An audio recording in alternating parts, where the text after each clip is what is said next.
শুধু সারাদিন সিয়াম পালন করলাম আর ঘোরাফেরা করলাম, 5 ওয়াক্ত সালাত আদায় করলাম না, কোরআন তেলাওয়াত করলাম না, তাই কি আমার সিয়ামটা হয়ে যাবে? অনেক মুসল্লি বলে থাকে, আরে সিয়ামের কাজ সিয়ামে করবে, কি বলে নামাজের কাম নামাজই করবে, এমন ভাবে কথা বলে থাকে। ও রোজার কাম রোজা করবে। আরে তুমি তো হাসাই রোজা রাখছো, বলেন তো আপনারা কি রোজা রাখছেন না সিয়াম পালন করছেন? বলেন, সিয়াম না রোজা? সিয়াম পালন করছি আমরা সবাই।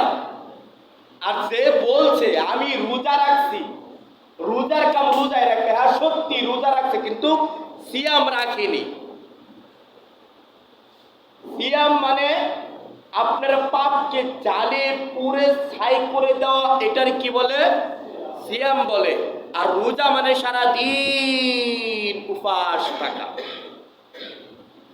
সম্মানিত উপস্থিতি, আমার মানে হিন্দুরাও রোজা রাখে, হিন্দুরাও রোজা রাখে, জানেন আপনারা এটা?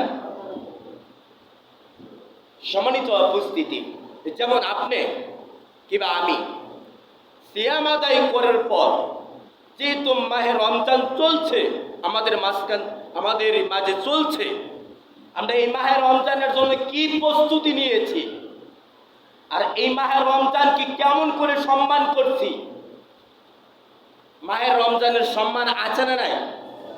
মাহে রমজানের সম্মান আছে। আর আমরা কেমন করে মাহে রমজানকে সম্মান করছি? সম্মানিত উপস্থিতি, যেমন করে মানুষ মারা গেলে কিংবা আমরা আমাদের এমন একটা জিনিস, এমন একটা দিন আপনাদের মাঝে চলছে, আপনার কাছে যেন আসলো মাহে রমজান। এই মাহে রমজানকে আপনি কেমন করে সম্মান করছেন? এই যে পবিত্র কুরআনুল কারীমটা আপনারা দেখতে পাচ্ছেন আমার হাতে, কিবা পবিত্র কুরআনুল কারীম দেখতে পাচ্ছেন আপনার সামনে। এই পবিত্র কুরআনুল কারীম কোন মাসে নাজিল হয়েছে বলেন? রমজান মাসে পবিত্র কুরআনুল কারীম নাজিল হয়েছে। গুরুত্বপূর্ণ কথা হচ্ছে সময়, আজকে আমরা সময় অল্প কিছুক্ষণ সময় কথা বলবো, তারপর আমরা অন্য বিষয় নিয়ে কথা বলবো। কথাগুলো মন দিয়ে শ্রবণ করবেন। আর আমি হিমন বালা কথা বললেও আপনাদের ভালো লাগবে না, কারণ প্রত্যেক দিন আপনাদের মাঝে কথা বলে যাচ্ছি।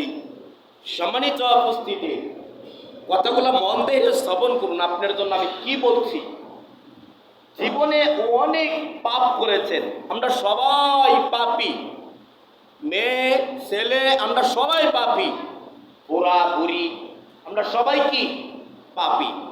এই পাপের জন্য আমরা রমজান কিংবা এই পাপের জন্য আমরা সিয়াম পালন করেছি।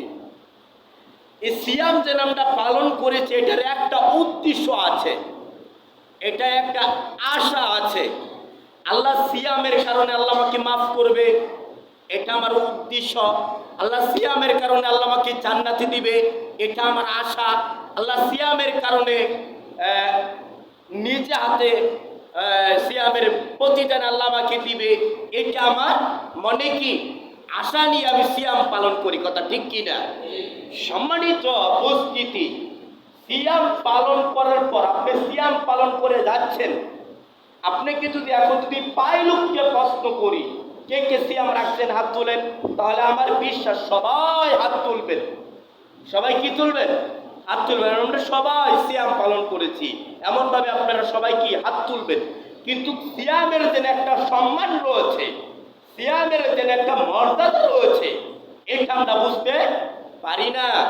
সম্মানিত উপস্থিতি, যেহেতু সিয়ামকে কেমন করে সম্মান করতে হবে, কি এমন একজন মেহমান আপনার ঘরে আসলো, এমন একজন মেহমান আপনার কাছে আসলো, এমন একজন মেহমান আপনার ধারে আসলো, এই মেহমানকে কেমন করে সম্মান করতে হবে? এই মেহমান খারাপ কাজ পছন্দ করে না। সম্মানিত উপস্থিতি, এইখানে মনে করেন আপনাদের চেয়ারম্যান সাহেব,